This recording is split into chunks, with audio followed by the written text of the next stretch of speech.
Xin chào quý vị. Chào mừng quay trở lại kênh Trí Tuệ Phật Học.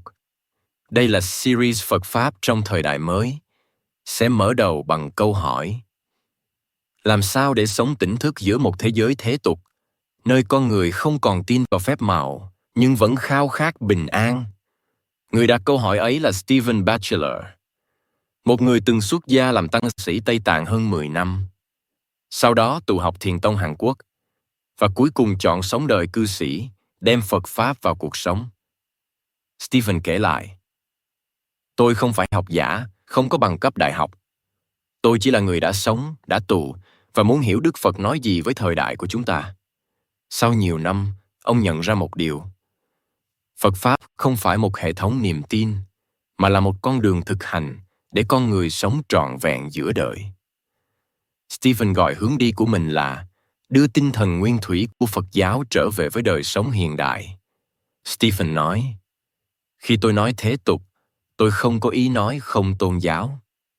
Tôi nói đến thời đại này của chúng ta, thời đại của khoa học, của lý trí, nơi con người được dạy phải tự chịu trách nhiệm với cuộc sống của mình.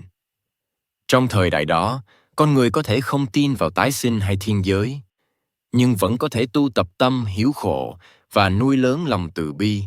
Vì vậy, Phật Pháp nếu hiểu đúng không cần phải rời khỏi đời sống thế tục. Ngược lại, nó chính là nghệ thuật sống giữa đời mà vẫn giữ tâm an ổn.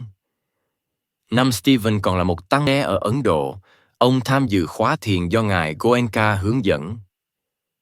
Đó là lần đầu tiên tôi thực sự ngồi yên, chỉ để cảm nhận hơi thở, cảm nhận thân thể, cảm nhận cảm xúc.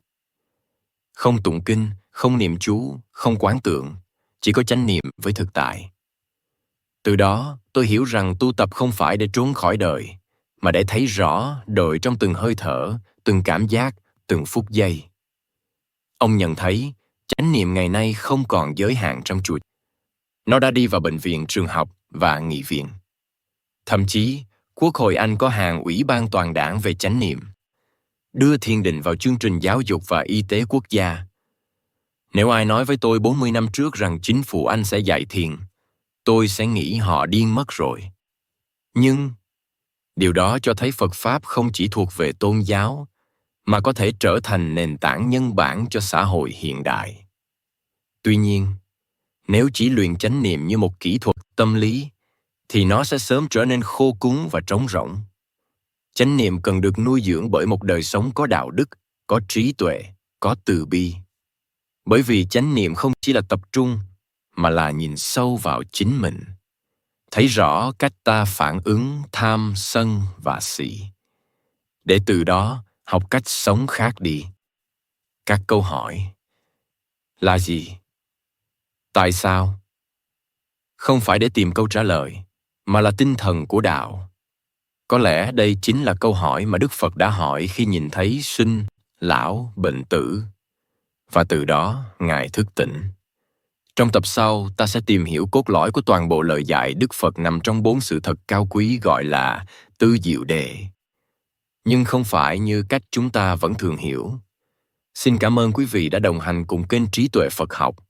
Xin chúc quý vị luôn mạnh khỏe, an nhiên giữa đời thường. Hãy nhấn like và subscribe kênh để không bỏ lỡ những nội dung hữu ích tiếp theo nhé.